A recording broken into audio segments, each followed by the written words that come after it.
కూడికొచ్చిన సహోదరి సహోదరులందరూ కూడా నా హృదయపూర్వకమైన వందన తెలియజేస్తానండి. దేవుడు పక్షంగా గత నెలంతా నిన్ను నన్ను భద్రతగా ఉంచి సజీవులతో ఆయన రెక్కల చాటుగా మరి ఆయన రెక్కల చాటుగా ఉంచి ఇంతవరకు భద్రత ఉంచాయంటే అది దేవుడి మహాకృప. ప్రతి ఒక్కరు కూడా మరి అన్ని దినములో ప్రార్థన చేసుకుంటూ వస్తున్నాను. మీకోసం, మీ కుటుంబాల కోసం ఆత్మీయ ఉండాలని, మరి అన్ని దినములో నిన్ను దీవించబడాలని, జై జీవితం జీవించాలని మరి ఎంతో ఆశగా వచ్చారు. అందరూ ఒకటమే సమాజం. ఈ లోకములను మన దేవుని స్తుతించడం గొప్ప లక్షణం. ఈ లక్షణం జీవించడమే గొప్ప ధన్యత. అందుకని చిన్న ప్రార్థన చేసి వాక్యం మిగిలిపోతామండి. పరిశుద్ధమైన ప్రేమగల తండ్రి యేసయ్య, కృపగల దేవా, నీ స్తోత్రాలు తండ్రి. మా సంఘంలో ప్రభా సహోదరులంతా ప్రభా నాయన వచ్చినందుకు నీ స్తోత్రాలు తండ్రి. ఈ నెలంతా ప్రభా భద్రతగా ఉంచండి. వాళ్ళ కష్టములోను, ఆరోగ్యములో, కుటుంబాల విషయాలు, బిడ్డల విషయాలు, భర్తల విషయాలు, భార్యల విషయాలు, నాయన తల్లి తండ్రుల విషయాలు, తోబుట్టిన వాళ్ళు ప్రభా ఎక్కడ ఉన్నా, ఏ దేశంలో ఉన్నా, ఏ ప్రాంతంలో ఉన్నా నివసించే మార్గమును దయ చూపించే సాక్షిగా నీలో నివసించే గొప్ప లక్షణాలు ఉన్నట్లుగా నీ కృప సేవించి ప్రభా ఈ నెలంతా ప్రభా నీ సజీవులు ఉండి నాతోని అందరితో మాట్లాడి, నీ వాక్యముతో మాట్లాడుతున్న ప్రభా నాతోనే మాట్లాడి సజీవులు ఉంచి ప్రభా వీళ్ళ హృదయములు ప్రభా తెలిపినట్లుగా సజీవులతో సాక్షిగా నీ సహాయం దయచేయమని యేసునామములో అడుగుతున్నాం తండ్రి, ఆమేన్. ప్రియమైన సహోదరి సహోదరులారా, మన జీవితంలోనూ 7 లక్షణాలు ఉంటాయి. మన పుట్టిన నుంచి మన ఈ యాత్ర ముగించే వరకు 7 లక్షణంలో మనం దేవుడిలో ఆది కాండలో ఉందండి. ఆది యందు దేవుడు అని ఉంది. ఈ దేవుడు అంటే ముంద మన హృదయంలో ప్రారంభించాలి. ఈ ప్రారంభించనే దేవుడు అనుక్షణంలో నిన్ను ప్రేమిస్తాడు. దేవుడు ప్రేమించలేనిది నువ్వు జీవితంలోనూ నడిపించలేవు. అలాగే ప్రతి దినములో జయము విజయము రావాలి. ఈ జయము విజయం అంటే మనం దేవుణ్ణి ప్రారంభించాలి. ఎలా ప్రారంభించాలంటే ఆది యందు ఓట్లో ఉందండి. ఆది యందు దేవుడు భూమి ఆకాశము సృష్టించను అని ఉందండి. ఇది మొదటి వచనం. రెండవ వచనానికి వెళ్తామండి. అదే యోహాను సువార్త 1, ఆది యందు వాక్యముండును, దేవుడు నీలో ఉంటే వాక్యముతో బోధిస్తావు. ఇది రెండవ వచనం అండి. ఫస్ట్ దేవుడు ఆయన ప్రకటించాలి, తర్వాత వాక్యము.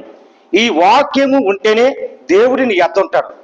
వాక్యము లేని దేవుడు నీ ఎద్ద ఉండడం. ఈ విషయం చాలా గ్రహించుకోవాలి. ఎలాగంటే దేవుడు మన కోసం వచ్చాడు కాదా, అన్ని సృష్టించాడు కాదా, ఈ భూలోకములను ప్రతి విషయాలు అన్ని దినములు మనకు ఆహారం ఇస్తున్నాడు కాదా. అందుకని దేవుడిని స్తుతిస్తే, ఆయన లోబడి ఉంటే అప్పుడు వాక్యం బోధిస్తావు. వాక్యము లేనిది నువ్వు దేవుని స్తుతించలేవు. ఇది ఉండొచ్చు, చాలా గుర్తించుకోవాలండి. అదే 3వ వచనంకి వెళ్ళిపోతాం, చూద్దామండి. మనం 3వ అంటే భారం. ఈ భారం చాలా ముఖ్యమైనది. దేవుడితో ఎలా వచ్చావో, వాక్యముతో ఎలాగెళ్తున్నావో భారం. జీవితంలో భారం, ఎన్నో భారం ఉంటుంది. మన కుటుంబంలో భారం ఉంటుంది, అలాగే సంపాదించలో భారం ఉంటుంది, ఇల్లు కట్టుకోవాలన్న భారం ఉంటుంది, నడిపించాలన్న భారం ఉంటుంది, బిడ్డలు ఒక స్థాయి తీసుకురావాలన్న భారం ఉంటుంది, అలాగే మన ఆరోగ్యంలో బలహీనతల పడిపై ఒక భారం ఉంటుంది. ఈ భారానికి కొన్ని విషయాలను మనం నడిపించలేకపోవచ్చు, నడిపించి గెలగలపోవచ్చు. గెలవాలంటే ఏం చేయాలి? దేవుని ఉండి వాక్యముతో బోధిస్తే అప్పుడు నీ భారం మోతుంది. ఈ భారం చూడండి, ఎడారులను ఒంటెలు ఉంటాయండి. ఆ ఒంటెలు చూడండి, దాన్ని ఏమంటారండి? ఎడారి వార అంటారు ఒంటి. ఆ ఒంటి వెళ్తే ఏం చేస్తుంది? ఆ ఒంటి అలాగెళ్తుంది. దాని భారం అంతా ఎత్తరు. ఎంత బరువైన ఆ భారము ఇంటికి ఏమవుతుందండి? భరించేది భారం.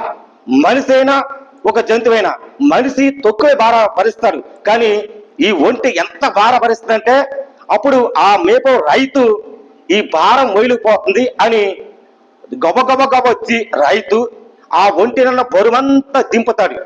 దింపినప్పుడు మనం ఏం చేయాలండి? అది భారమంతా తొలగిపోద్ది. అలాగే మన హృదయంలో జయ జీవితం నడిపించే కుటుంబ లక్షణం అవ్వచ్చు, మన హృదయంలో బిడ్డ లక్షణం అవ్వచ్చు, జీవితంలో ఒక భారం అంది, ఆ భారణ విషయంలో మనం వెళ్ళిపోతుంది. కీర్తన గంధకి వెళ్తాం చూడండి. ఇది 2 విషయాలు చెప్పండి, ఇది 3 విషయాలండి.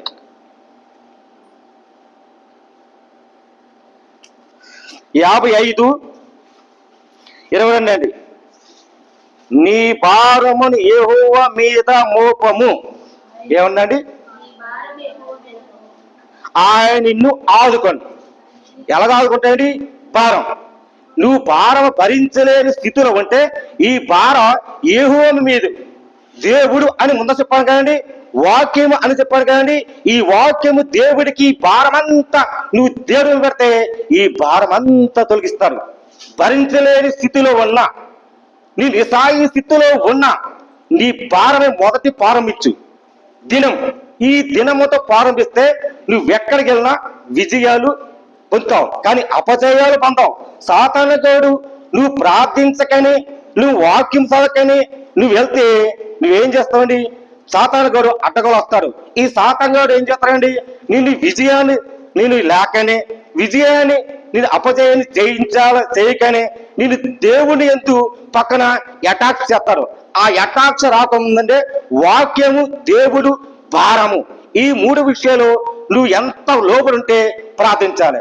నా సన్నిధికి వచ్చిన సహోదరులు అందరూ కూడా సమర్థ సముద్రులారా నా ఎత్తగా రాయండి, భారము మీరు మోయలేరు.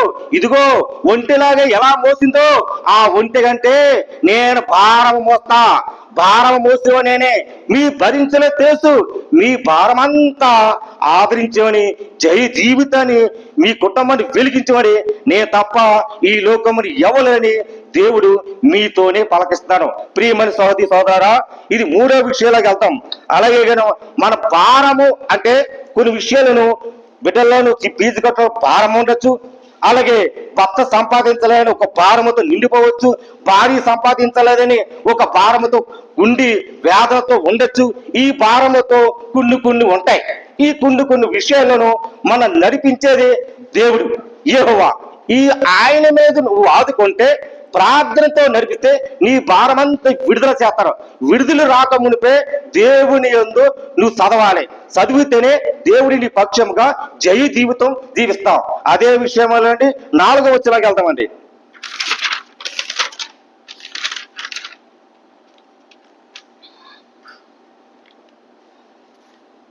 కీర్తనలు 68:19.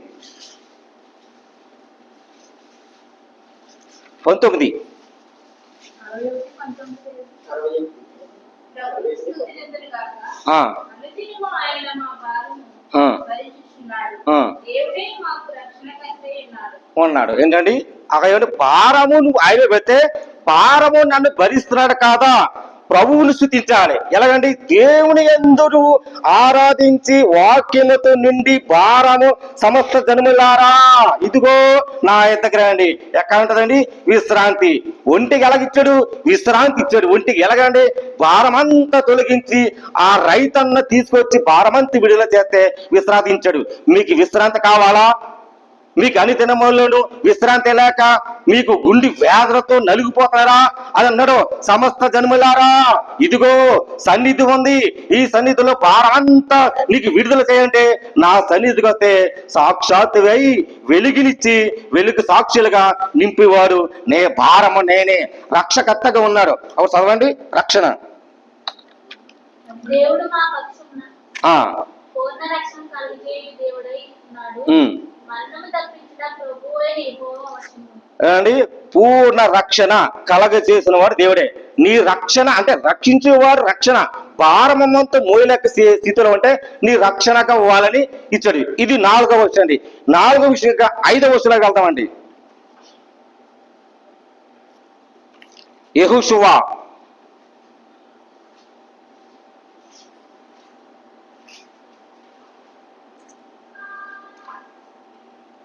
5 1:5 చూస్తాండి. నీవు బతుకున్న దినములన్నిటియు ఏ మనుషుడు గాని నీ ఎదుట నిలవలేక ఉండును. నేను మోసేకు తోడై ఉన్నట్లు నేను నీకు తోడై ఉందును. సమస్త సన్ములారా, ఇదిగో మోసేకే తోడుంటున్నారు స్వా, ఆ తోడైనట్టు నా ఎద్దకు రండి. సమస్త జన్ములారా, విశ్రాంతి కావాలా? ఇదిగో ప్రశాంతమైన వాతావరణంలో జయ జీవితం జీవించాలంటే నీకు తోడైనట్టు తోడుగా ఉన్నాడని ప్రభువు నీతోనే పలకిస్తున్నాడు. ప్రియమైన సోదరులారా, నేను నిన్ను విడవను అని ఏమందండి? నేను నిన్ను విడవను, ఎడబాయును, నెబ్బర మగవుండు, ధైర్య మగవుండు. వారికి ఇచ్చిన గాని నేను పిలుతులతోను ప్రయాణము చేసి ఈ దేశములోను నిశ్చయముగా నీవు ప్రజలను స్వాధీనము చేసుకుంటావు. ఎలాగండి? నిన్ను ఎడవను, ఎడబాయను, ప్రజల స్వాధి చేసినట్టు సమస్త జన్మలారా ప్రజలుగా రాయండి. విశ్రాంతి దినము గడియలేదు, ఒక్క దినమే. ఆ ఒక్క దినములను నీ భారమంతా విడుదల చేయాలని, నీ భారమంతా నడిపించాలని, నీ భారమంతా నా మీద ఉండాలని దేవుడు నీతోనే పలకించ షూట్గా మాట్లాడుతున్నాడు. దేవుడికి స్తోత్రం. ప్రియమైన బిడ్డలారా, అయితే నువ్వు నిబ్బరముగా ఉండాలి, జాగ్రత్తగా. ఎలాగండి? దేవునితో ప్రారంభించాలి, అలాగే ధ్యానించాలి, వాక్యం బోధించాలి, ధైర్యంగా ఉండాలి, నిబ్బరంగా ఉండాలి. ఇలాగ ఉంటేనే దేవుడు అన్ని దినములను జయ జీవితం జీవిస్తావు. ఆ జయ జీవిస్తానంటే నువ్వు తప్ప ఈ లోకములో జయ జీవించిన వాడు నా ప్రభు సాధ్యమవుతుంది. నా ప్రభుని సూచిస్తావా? నా ప్రభుని వేడుకుంటావా? జయ జీవితాన్ని ఇవ్వాలని, ఆయన వేడుకోవాలని, ఆయన మార్గములో నీ దహ మార్గములను ఎక్కడ ఉన్నా చిన్న కంచి కాని ఏది లేకనే నీ మార్గం అన్నిటిలో నిబ్బరముగా ఉండాలని దేవుడు మాట్లాడుతున్నాడు. ప్రియమైన సోదరులారా, మన ధైర్యంగా ఉండాలండి, జాగ్రత్తగా. ఎక్కడ పని చేసినా, ఏ విషయం చేసినా, ఇంటిలో చేసినా, ఏ జాబ్ చేసినా, ఎక్కడ ఉన్నా జాగ్రత్తగా. నీ జాగ్రత్తని నీ ప్రమాదంగా ఉంటది. నువ్వు జాగ్రత్త లేకని, నువ్వు దేవుణ్ణి ప్రార్థన చేయకని కంగారు వెళ్ళిపోతే సాతానుడు అటాక్ చేస్తాడు. ఎప్పుడు దేవుణ్ణి ఎప్పుడు మార్గములో ఉన్నావో అదే మార్గములను నువ్వు చక్కగా నివసించి ఆయన మార్గములో తోడైనట్టు మోసేగలవనడు. అదే ప్రకారంగా నీకు తోడే మార్గములో ఆయన నివసించే సర్వశక్తి గల దేవుడు నా ప్రభుడు ఒక్కడే సాధ్యమవుతుందని మీరందరికి పేరట మనవి చేస్తాను. ప్రియమైన బిడ్డలారా,